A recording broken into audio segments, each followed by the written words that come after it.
All right, guys. So, Brotherhood podcast with my brother Justin Abbey. I'm so excited to have Justin on here. Oh my God. So, guys, so thank you, brother. Thank you so much, man.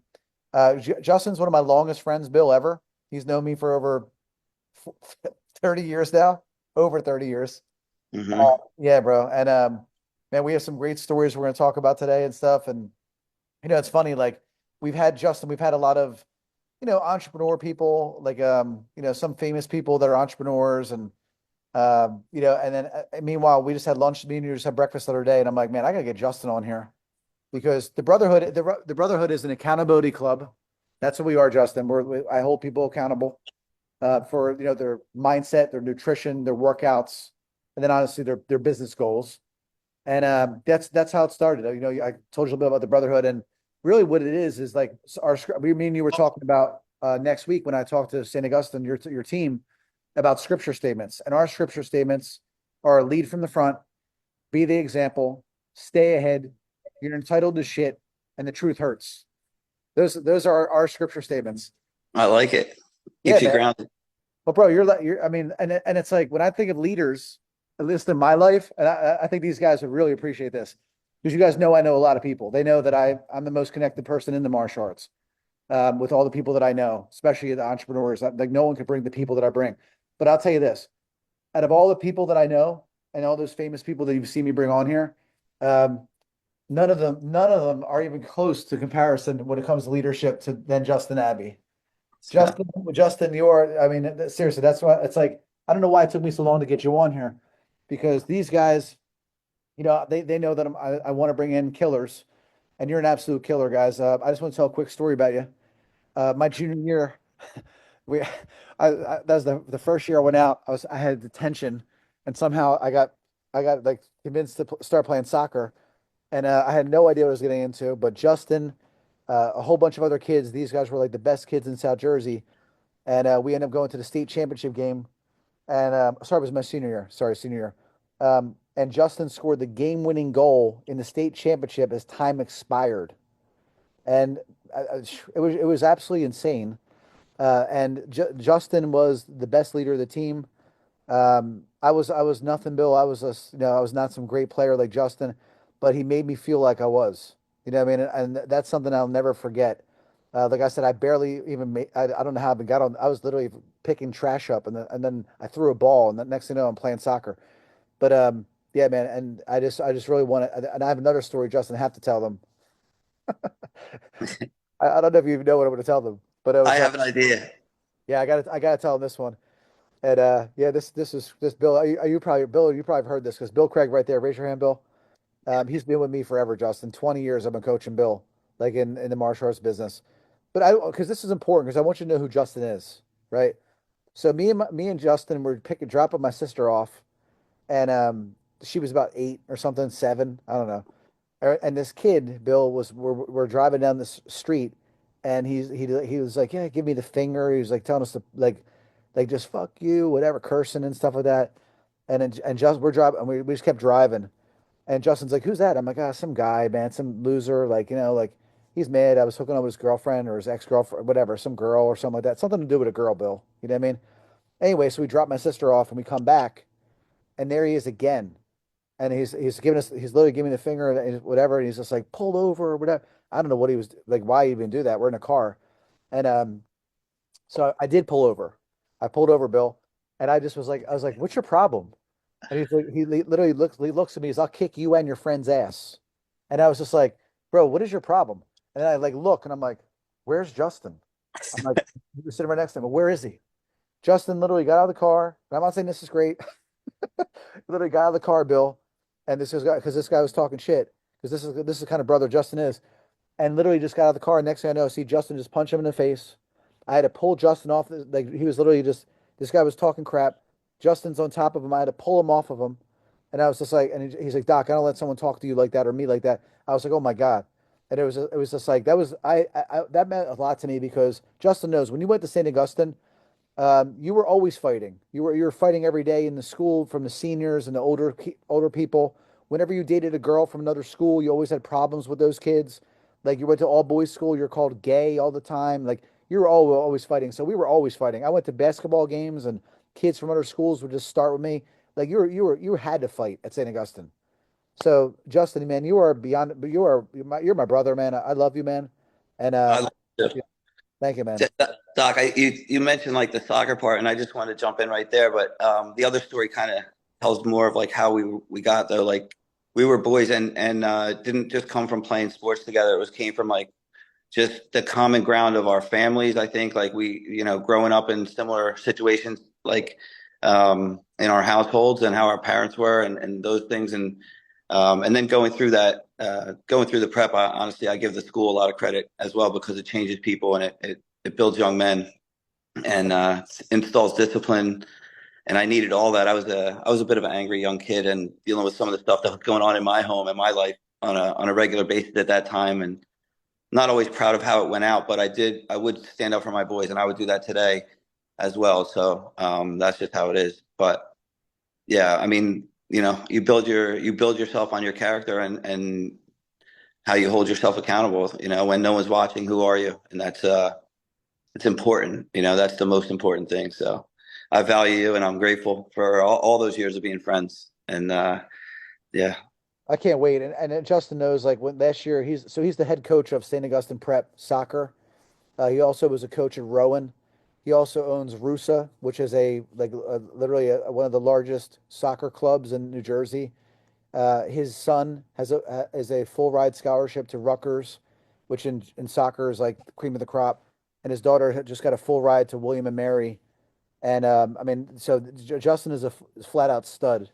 And so that's what, and I really want to talk about a lot of things today about leadership, because that's the thing, man. Justin's tough.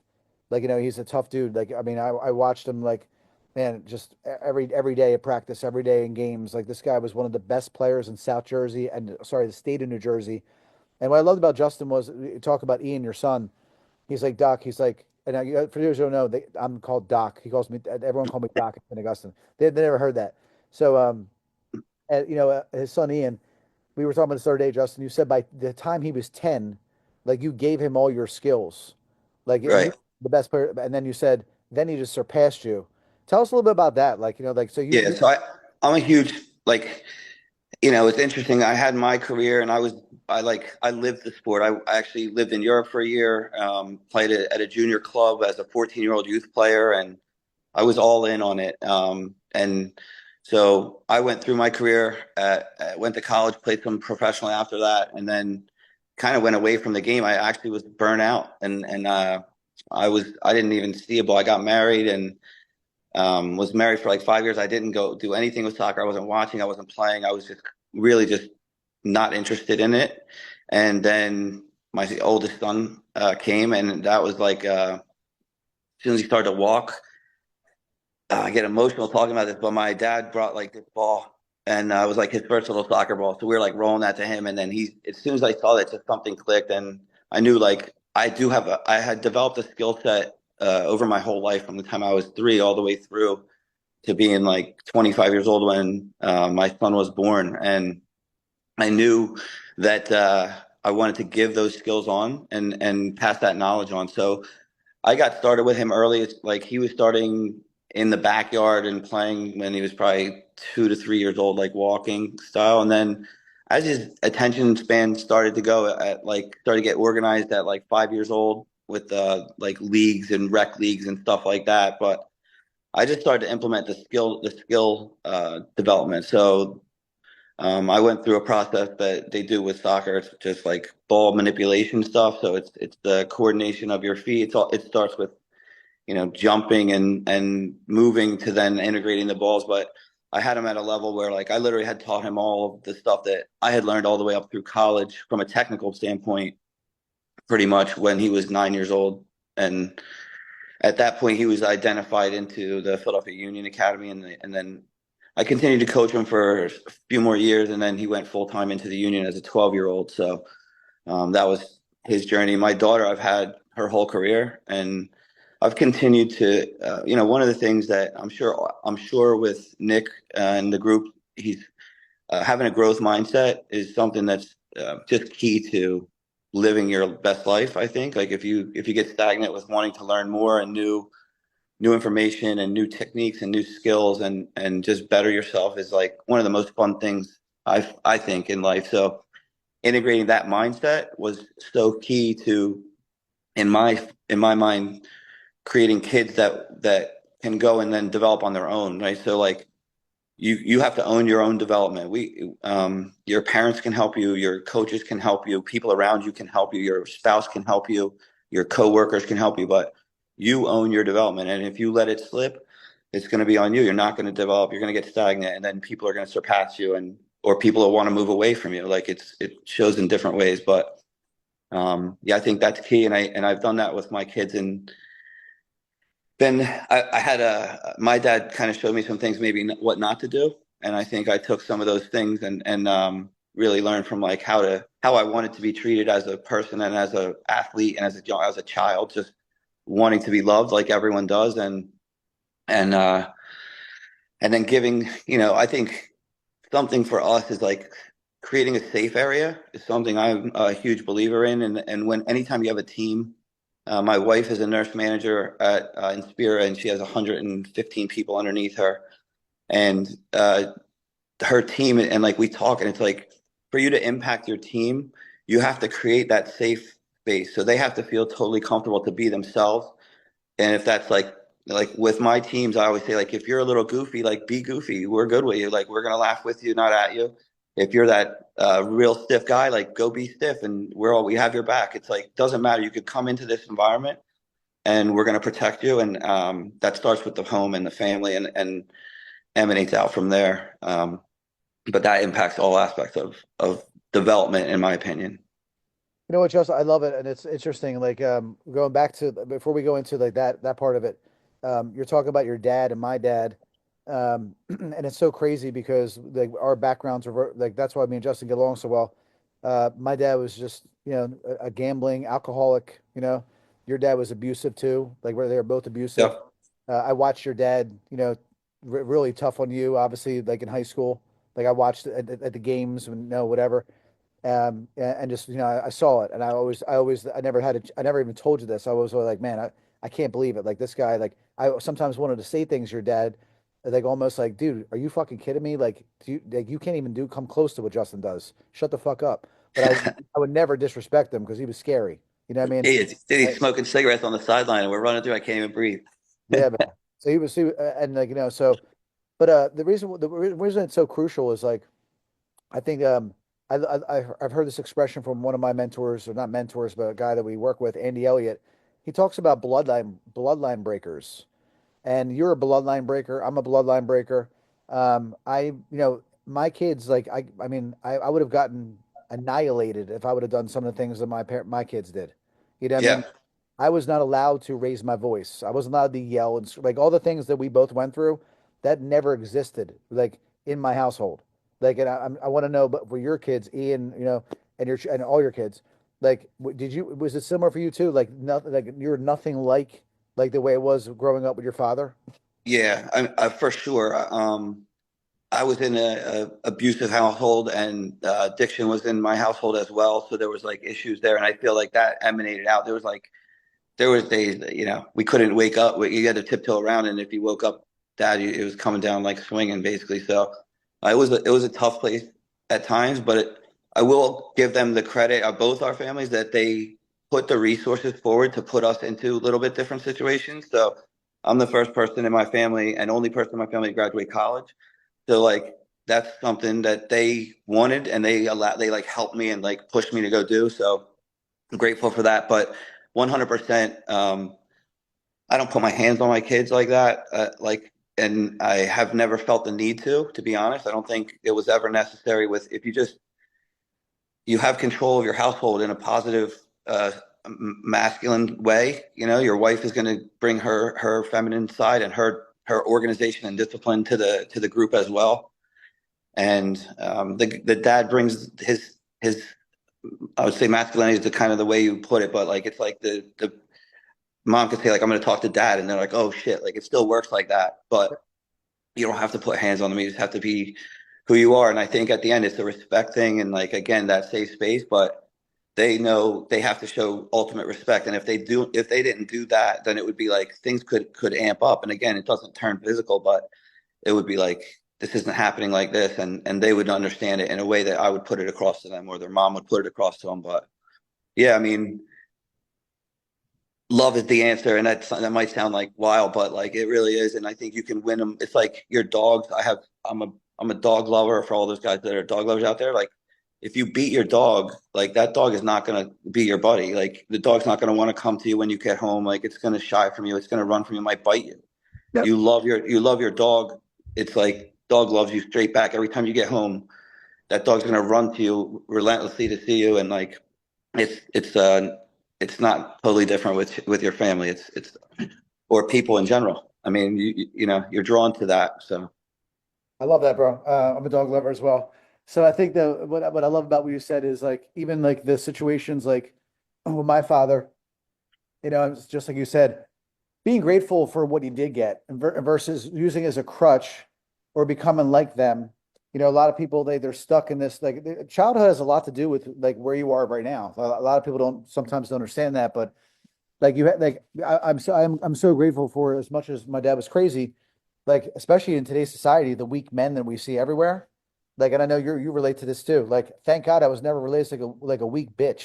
Like, sorry, like my dad made me tough. You know what I mean? yeah, Like, I'd rather like I take that anytime over some of the things I'm seeing. I'm saying like I see weak men a lot all over. Like, it's embarrassing in my opinion. But I mean, the gratefulness of, like you said, like they put you through college. My dad, I had the opportunity, but I just it wasn't for me. Like I didn't really like school. yep, But yeah, man, I love that. So yeah, I think a lot of people sometimes when they're stuck, like there's a real like the book of Joe Dispenza, The Habit of How to Stop Being Yourself. Like if you're triggered from those experiences, like that's a great book to read. It really helps you with those triggers from abuse or trauma or anything like that. yeah, But for sure. yeah, brother. So let's go into now. Like, I love what you said to me yesterday. We were talking about the prep, your team, the soccer team, and you were talking about like what do you say to them about praying before the games and like like and could you tell us a Yeah, little bit so about that? Like because I think yeah, this will so cover I just to jump back, so I coached at Rowan University for 9 years, and then last year I jumped over to St. Augustine. I went back to where me and Nick went to school. My youngest son is a freshman there, and I wanted to be closer to him and dedicate some more time to be around him. So I wanted to be out to school more and be a part of it. And um, my first game back there last year was a night game against a big rival that we had played in the conference tournament the year before. I didn't even know all this stuff until a few minutes before their game. They're telling me, but the two teams are huddled up. This is like right before we're going to go on the field, 30 seconds before we go out, and we're huddled up. And um, what our pregame ritual is that we pray. So we lock arms, and the school has a school prayer, and we recite the school prayer. And at the end of it, one of our guys, our most amped up guy, yells St. Augustine as loud as he can, and the whole group yells, pray for us. So, like, we're asking Christ to go watch over us as we go to battle and protect us and give us courage. And the other team is down the other end of the field yelling, like, let's go fuck them up, and like just throwing curses and like, excuse my language. I'm sorry. I'm not Oh, sure. no, that's good. I don't care. But, throwing curses and I just had like this overwhelming sense of like, there's no way that that's going to beat the discipline and what we're doing, and the like pureness of what we're going through in the pregame. And it's just like, I don't know. I felt the level, and I continue to feel it, and I love it. Like it's one of the things that I wanted to be at that place was because I could and we could, voice our love of God and not have to hide it. If you go to some place like I was at Rowan, we couldn't do anything like that. You get called out. It's like a whole DEI thing going on at the colleges in a real difficult way at times to deal with.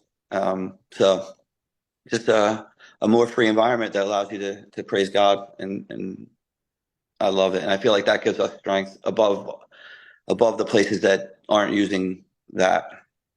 I didn't even know that. Wow, that at Rowan you're not allowed to talk about God or I didn't never even knew that. That's wow. That's crazy.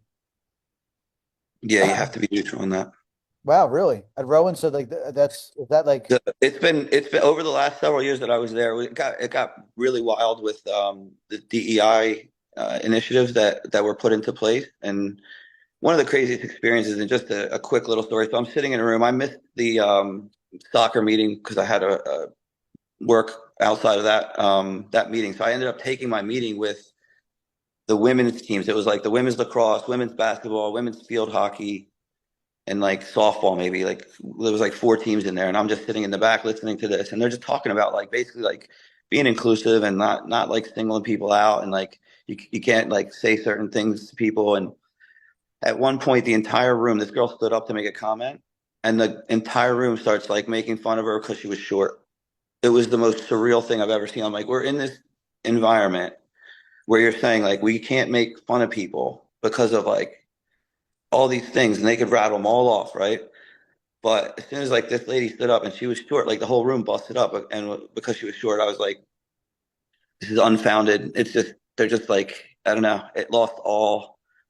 It wasn't real to me. It's like this.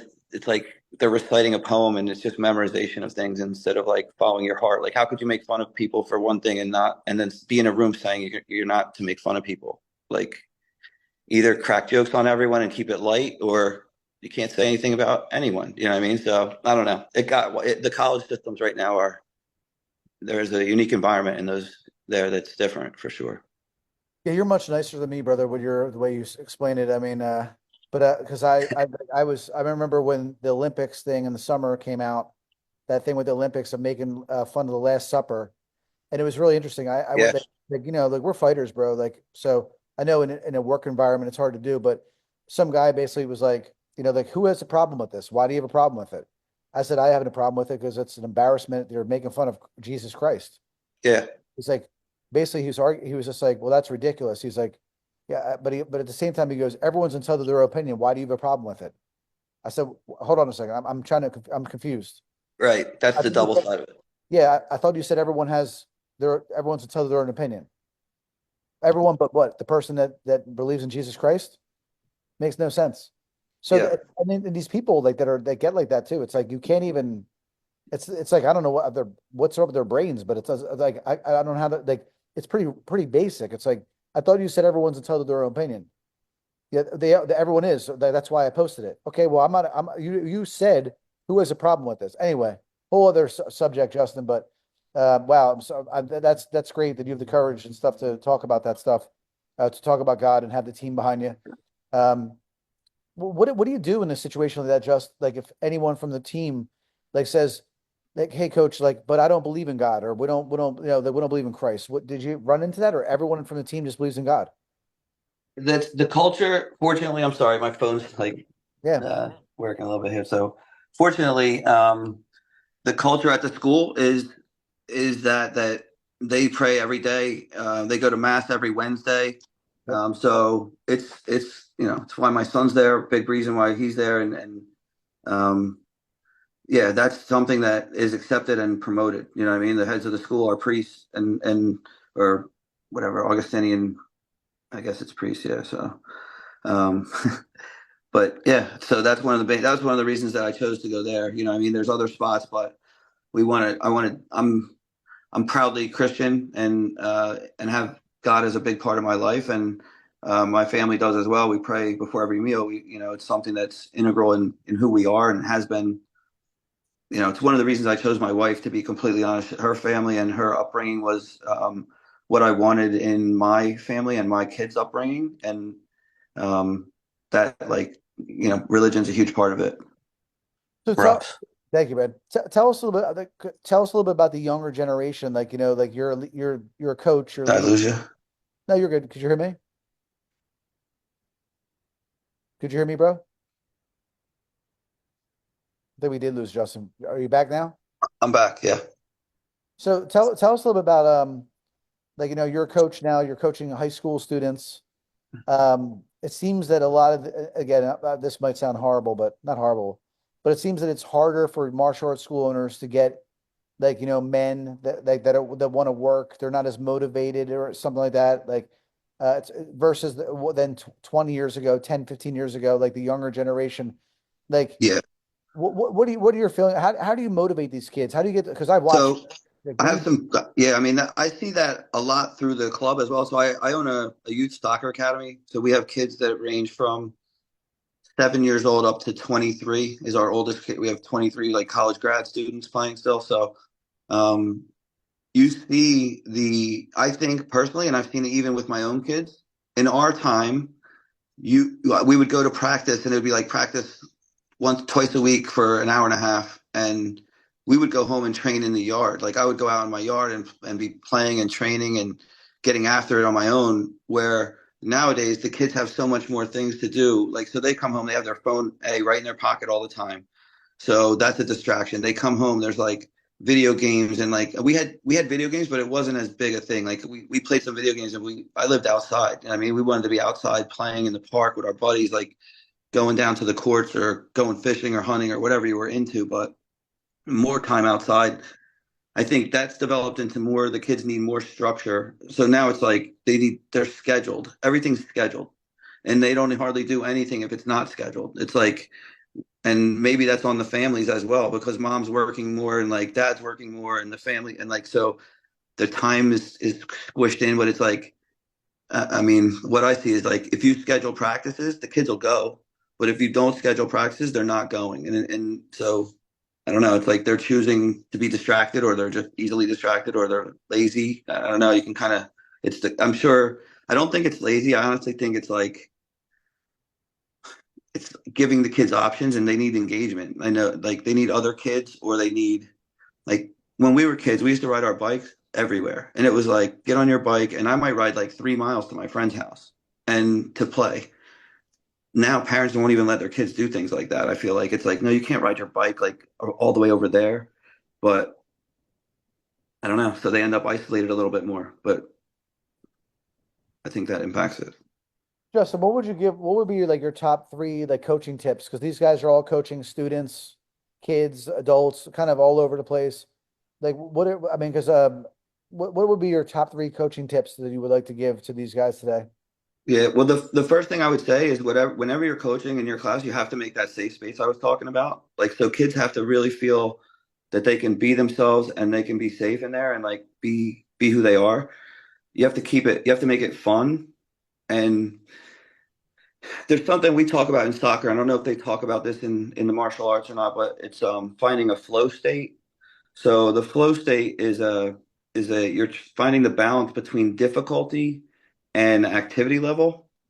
So like you're trying to make it just hard enough. Like I guess the example would be at a soccer practice when at the end you're like, all right, it's over. Everyone bring it in. They're like, practice is over already. And they're like, they don't even realize like that it just flew by because you just get them in the moment. And that's what we consider the flow state. So if they're like losing focus, in soccer, that happens with downtime or lines. If coaches are using lines and like you're standing in line for 30 seconds with next to Timmy, like yeah, you're gonna talk to them and you're gonna like start joking around and like you lose them. So by keeping their activity level going and like for my teams, when we get a water break, it's like 30 seconds, jog over, get a drink, jog back. So it's not a time to turn your mind off. And I don't, so, and part of what we're teaching these kids is to focus for a little bit more extended periods of time. So as they get older, it's can you focus for 30 minutes? Can you focus for 40 minutes? Can you focus for 60 minutes? And as an adult, it's like, can you focus for a 90-minute game as a senior in high school? So, but fun, safe, and try and keep them like moving and just engaged in the moment, present. Love it. What about as far as like, what do you think are the three biggest challenges or any, not necessarily numbers, but like as a coach, like what are the biggest challenges and obstacles that you get and you think these guys would also have as well as a coach? So for us, it's like people have options, right? So like they could go to my place or they could go down the road, and I don't know if that's how like geographically it is for most karate or martial arts studios, but like um, for us, it's like I guess playing time can be an issue. You get like if people get the parents. Here's a story I like to tell. When my kids were born, we put them in the crib and they're going to cry when you put the baby in the crib because they're away from mom. So like I understand as the dad, like he'll be fine. He just needs to cry for a minute and then he's going to go to bed. And he'll learn this over time, like how to be self-sufficient. But my wife, as a nurturing mother, can't resist the cries of her son. She has to run to him and grab him and make take him out of that uncomfortableness. And parents are really quick to do that these days. They don't understand allowing children to air quotes struggle when in reality it's not a struggle. We're talking about a game inside a really protected environment. Like there's no dangers. It's not like it's literally just giving them a little bit of struggle and really teaching them a growth mindset that if you overcome this, you can train a little harder, do a couple extra things. But needless to say, as soon as the parents see their child struggle a little bit, they want to run to them, grab them, and remove them from that environment. And then they think like, oh, well, this place will be better. It won't be like that over there. And again, it's not even about that. It's just about growth and, allowing kids to struggle a little bit and then come through it and then learn that they can struggle and overcome it, which is what sport teaches us, I think. Justin, thank you so much, brother. Hey guys, let's open up the forum. If anyone has any questions for Justin about coaching or anything, like anything at all, let's just go down the line. Big John, any questions for my brother Justin Abbey? Oh, it all sounds great.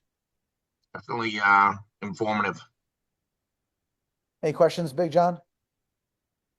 Um, do you sure, yeah, I have a question. Do you ever have a situation where the parent is pulling the child out so that they can do because of like another sport? How would you deal with that? Yeah, we deal with a lot of that. I deal with that at the club level. I also deal with it even at the high school level. But we what we do is we don't push. So if a player wants to come and play soccer and they also play lacrosse, we try to make it work for them. I mean, at the end of the day, we are doing a business and we try to keep people inside of our business. So if instead of saying like you have to be 100% in, we're tell them, all right, well, do what you can, and like then we give you what we can. So it's like if you're not the best player and you show up once a week when other kids are showing up 3 times a week, like you're not going to play very much, if at all, in the games. You know what I mean? So it's like, but we just keep communication. I think is key to that. But yeah, we try to keep people in. We have a lot of kids that play multiple sports. We run our academy year round, just I'm sure similar to the way you guys do. So we do run into other seasons of sports, and we try to be as flexible as we can. Yeah, Justin, I'll add on to that one. So I know what John's saying. We lose a lot of kids to soccer or basketball, right? Yeah, yeah, What would be your response? Like, I bring Nick Jr. in. I'm like, hey, Sensei Justin, yeah. like, listen, we really love this, but like, it's just so hard with soccer. Do you kind of like, what is your response? Do you try to save them, or you really get?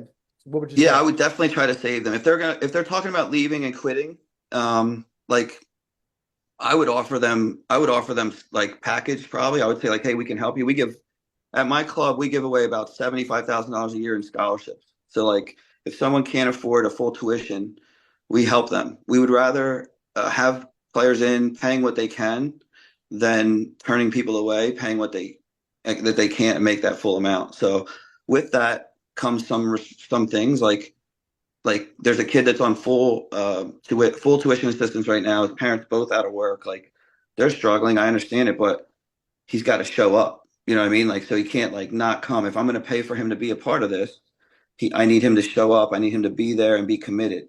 That's a full scholarship kid for us. But in your business, I don't know that you would do that. For us, it helps teams because of the team aspect, right? So if I have a very good player, I can bring him in. Other players want to be around that kid. I don't know if I'm veering off or talking about exactly what you are answering this question the right way, Nick, but um, yeah, The scholarship one's a little bit different, but I'm saying like you're Sensei Justin now. You're running a martial arts school, and I just come in and say, "Hey, Justin, listen, it's just like we love it here, but we got to pull them out because of soccer." yeah. So what do you like? I know with you and like even like what we talked about with the Brotherhood, a lot of what you're doing with mixed martial arts in the same way that my youngest son wrestles, and I know it's a little different, but I think the mindset may be similar. Is you're teaching mental strength and like other like how to carry yourself, like character things, as well as the physical attributes. I also think And again, I'm not, excuse me, I'm just not as familiar with the martial arts, but like I would use gymnastics, and I think the martial arts would be similar. Like it helps in other sports. So like the movements and the ability to like just the ability in martial arts, like the ability to have the confidence it probably builds in you, right? Like the ability to know like you could protect yourself, or like you can do you can manhandle people, or do what you need to do. That probably I would think it would relate well um, to it. So I would try and talk on the strengths of what our program offers, and you know just basically say like I think you could do both, and I think giving up this would be a mistake because it offers this, and this, and kind of run through a features and benefits of like you know your son's grown in confidence. I would hopefully before they leave you could have a little bit of collateral with he started off here and now you could say he's here, and you could be like look how much better he's doing in all aspects of his life, and kind of use that as firepower. I love that. And then, and you know what happens, Justin? If you have any insight on this one too, it's like it seems that I think I don't deal with this anymore because I don't run the gyms like I used to. But like the kids that when they want to quit, it's almost like the parents are worse than the kid. So that it's almost like, how do you deal with a parent? Like imagine I'm like this. Yeah, Justin, like that's great, like but I'm not going to force them to do anything. Yeah, What do you yeah. say I mean, in response to that? I would say it's like a lot of times it's going to come down to like, are they having fun? You know what I mean? And the kids wanting to do it or not wanting to do it. So if the parents saying like, hey, I'm not going to force them. Like I've had parents say like, I let him decide. And I'm like, that's awesome. Do you let him decide if he wants to go to fourth grade next year, or like who his English teacher is? Do you know what I mean? Like those are questions like you're not letting them decide. It's ridiculous. Like my son's going to college. I'm not even letting him negotiate his college scholarship offer. He's 18 years old. Like they're kids. They don't know it. They haven't been in these moments. Like you decide as the parent what's best for your kids. And if you're going to let your kids decide, then I feel bad. Like then, they're going to end up in the streets. I love that. That's I mean, I love the like you don't let your kid decide this, you don't let your kid decide that. So you need to like it's not up for them to decide, it's up for you to decide. And Yeah. I think the hard thing is with because I know you guys all that's the biggest thing. We've been talking about this for years. The same challenge. The biggest thing is some of these parents they become so weak because they'll even say, "Well, I don't care." Like I understand what you're saying, Justin, but I don't care. I'm not forcing it. It's like, and I think I think for this one for a lot of us, it's like you have to be willing to let some people walk away, guys. Like what I mean? 100%. Like they're not the right fit. If you have someone that weak who's like, "Well, I don't really care. I'm not gonna let my children." Like I decide, I let them decide, and then the guy starts arguing with you, like going back and forth with the argument is never gonna win. Like it's like if you're actually I mean you guys have learned from Burnoff a lot. He like agrees with them a little bit, Yeah. But I think that some of them you could save, Justin. I think we both agree. Some of them are able to be saved, and then there's other ones that won't even matter what you say. It doesn't matter if you had friggin' like There's other kids that we've asked to leave. yeah. I've literally told a parent like your daughter's not welcome on the team anymore. And so it's like if they start to break the group, then it's like, okay, well, this one person is like what to say, a rotten apple in the apple cart. Like you got to take it out, or else they all rot. And it's kind of like that. But that's more of a culture thing. If you find someone like doing the wrong things or trying to impact it. And with our stuff, we run into things where parents will not only leave, they'll try to take five other people with them. Always. Yep. So it's like, some of that is also like the contracts that you have people sign. Like we put a thing in there about non-soliciting from a player or parent. Also with our coaches, like if they leave, they can't solicit our people. So, it's like a parent coming in and then asking a coach to go do personal training around the side on the outside of what we're doing and outside of our programs that we offer. You know what I mean? Those kind of things. It's like we don't allow those things, and sometimes you can get them across. But I think parent education and parent buy-in is something that we battle so much. In the soccer world, there's like their leagues, so people like hang their hat on what league they're playing in. They feel like that's going to get them where they go. Not as much the coach, not as much the team, just like whatever league. And it's taking kids down such a weird path. And I'm seeing it at the high school level where players are choosing not to play high school and playing in these clubs, and then not even not getting to the goals that they wanted to in college. So John, thank you so much. I was thinking of John. That's a great question. I really that was because we all struggle with that one. So thank you, Justin, for answering that. Yeah. Um, how about anyone else, guys? Any other questions for Justin before we hop off today? Any other questions? Bill, Terrence, anyone? Yeah, I'll bring up a situation that we all deal with, I'm sure. Um, so we always have the same people late to class all the time. And it's, sometimes it's legit. They have something scheduled that they're coming from. But for the most part, I think it's just bad habits and way they do. So, um, we don't want to, we're kind of torn between, consequences for the kid for being late because it's not the kid's fault. It's usually the parent's fault. How what's your comments on something like that? I mean, it's super frustrating. So I totally can feel that frustration. It like, not only is it that player or that kid's not getting the development, but they kind of break the rhythm of the class or the session as you come into it in the middle. I would have one-on-ones with the parents. I would just call for a meeting. I would say, we need to talk. And I would say, this isn't helpful. Like the things that it's causing you duress. I would let her know that, or him know that, the parent, and ask if they could adjust the behavior. You know what I mean? And say like, we really need you to show up on time. If you do that and then you do it again, and then like it's just continuing. I mean, I might do like something like everyone claps for the kid when he comes in. And we just like kind of do something like where it's like, hey, let's all clap for Johnny when he shows up late again. Like, and if it gets a little uncomfortable, like then it's uncomfortable because the mom's creating that uncomfortableness. You know what I mean? Like, we're all gonna stop and like, I don't know, like that's kind of where I'd probably go. But I would definitely just communicate directly to the parent my concerns. I feel like open, honest communication is always, that's what I would want, right? Like if I was doing something, I would hope that someone would come and be like, Justin, you're showing up late. And I would say like, hey, like I don't get off work until 5:30. I run home, I grab them and I get here. And if that's the case, then you got to kind of say like, it's the case, you know what I mean? And if you don't know what's happening, then I would just say you just need to find out like what's the reasoning. If it's just aloof, poor time management, like things like that, then I would say it's impacting the rest of the class. And like, then I would probably do something like what I said, like we're all going to clap for him when he comes in and make him a little bit embarrassed about it. And maybe he can motivate mom, so I don't know. Thank you. Thank you, Justin. Guys, No problem. Absolutely. anyone else with a question for Justin? Terrence, his son is actually really good in lacrosse. Justin, he's going there right now. Like, so I think yeah. He goes to prep. No, he doesn't go to prep. He's in North Carolina. You know what I Oh, mean? nice. And Terrence, St. Augustine's they got an amazing lacrosse team. Yeah, he remembers the Petrangelo boys. They were two of my black belts. Yes. Yeah, they were my black belts, by the way. They played in the pros, I believe. They did. And that Yeah. father, I had to calm him down, man. He was Yeah. like, he was always when I did private lessons with them for years, in the martial arts, and he was so hard on them, and I had to say, man, yo, bro, you're making this unenjoyable for like it's not even they're not even enjoying it anymore. Yeah. Like these kids are like they're because he wanted them to be so perfect and whatever. And Yeah. I said it's practice. I said no one practices perfectly in practice. I said we're doing forms, but anyway, he took like I'm okay with like I'm able to like I was able to like convey that to him, and he took it very well. He's like, oh man, Yeah. I'm sorry, like I'm sorry. I said, Paul, it's okay, man, but you're making them not enjoy it. Yeah. One thing I want to say before we end is Yeah.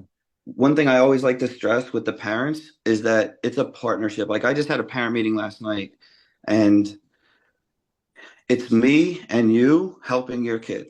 So it's us together helping him be the best that he can. And I think if you could sell that partnership and like just really convince them that you're there to help their kid, that's all anyone with kids wants, right? They want their kids around people that want to help their kids and are legit in that. And um, I think that's huge. If you can convince the parents that like together with you to trust you, that you have their kid, which is exactly what I tell people, just like that. Last night I'm telling them, you have to trust me. I have your kids. It's important to me that they do well, and I am going to do everything I can to do it. And my track record is proven that I can do it.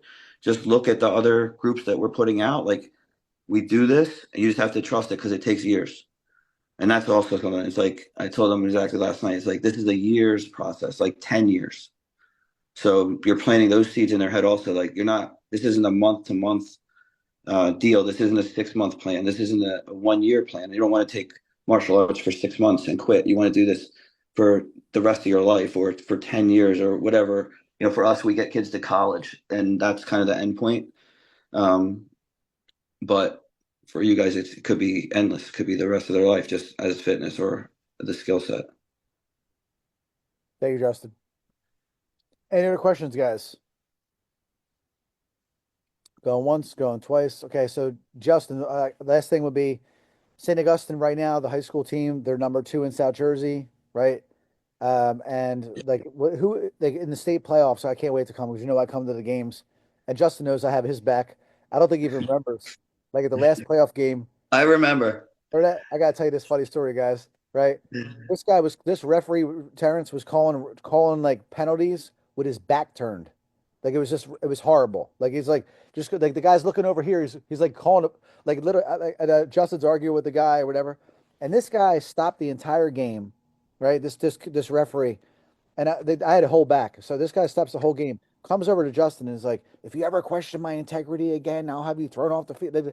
Whatever. And I made a comment. I said, "Man, he must have had a rough childhood." I said something like that under my breath, and like the whole other team, these guys came over. This older gentleman got in my face, John. He was in my face, and he was just like, "What'd you say? What'd you?" I said, "You heard what I said." I said, "This is ridiculous." I said, "His back's turned. The guy's calling penalties, and he's just like, this guy's like in my face."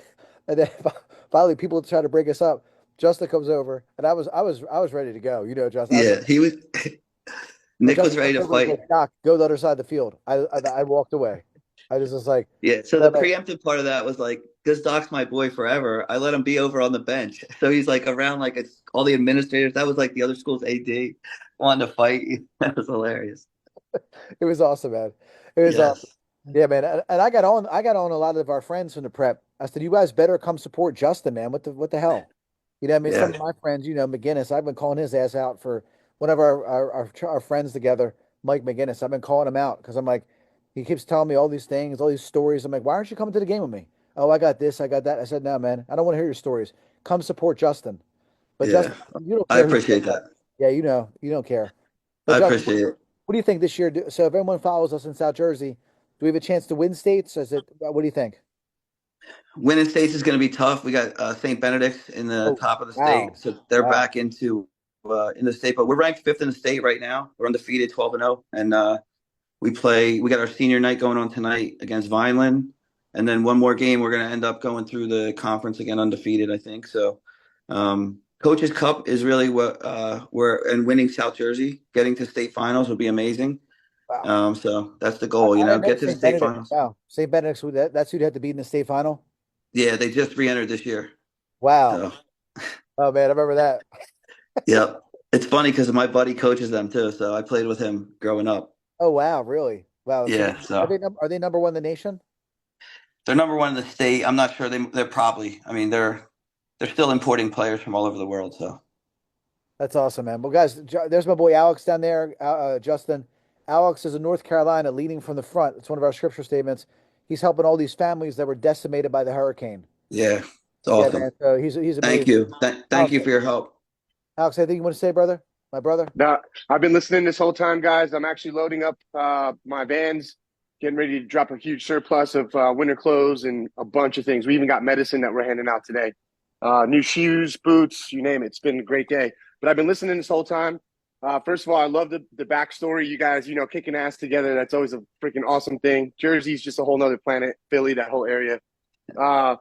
Quick question, since I have a moment. What are your top 3 ways you deal with an athlete that has a terrible game? Like their morale is broke. They're just like, Yeah. they're just really low. What are your top 3 ways you deal with those kind of athletes? So I think that your interactions with them right after the event is huge. So I go give them love. I put my arm around them and tell them like they're great. I talk to my athletes a lot about self-talk. So the self-talk that they have going on, it's so key as you go up in levels in sports. Like as you guys know, right? It's the difference has become mostly mental. Like you're going to run into all of these stud athletes. So can you carry your confidence through these things? And it's like literally the voices in your head. And I tell people like if you're talking, you can't listen, and that's you got to own it, and you got to be willing to own it a million times. If it comes into your head that you can't do it, like so, it's all these little tricks. Like if you're hearing that voice, you can't, you got to say, I can, I can, I can. And you have to be willing to say, I can one more time than that I can't comes. And like, that's huge. Visualization, seeing themselves. So I'm a very visual person myself. And I think visualizing themselves having success is huge. So like learning, I have a kid right now that every time he makes a mistake, he just shuts down for like 10 seconds. I read a great book years ago, and it talked about instead of breaking down and letting an emotion take over in that split second, think about what you did wrong to try and get it right. So, like if you in soccer maybe he misses a shot, like so what'd you do? Was your weight back? Was your angle of your ankle wrong? Like so, think it specifics instead of just the emotion of it, right? Like be productive with that. You have a little bit of information that you just got, can you use it or do you let it go in an emotional state? So it's not easy. Obviously, it's a process of learning.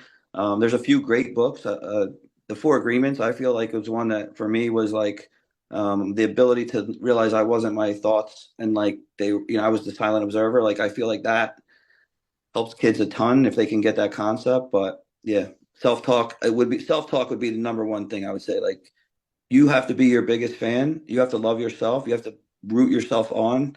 When it's terrible, you have to still have that belief that like I'm going to do better. Awesome. Thank you for that. I appreciate that answer. Thank you. And congrats on a winning season. Thank you. Yeah, I'll be going, guys. I'm talking to the team on Tuesday. I'm going to go up and talk to the team about scripture statements. We're going to talk about that. So I'm honored, like to speak for Justin. And That's all. I can't wait. Love you, man. Love you. I appreciate you guys. Thank you so much. Everyone have an awesome day. Let's give him a hand, guys. Thank you, Justin. Thank you.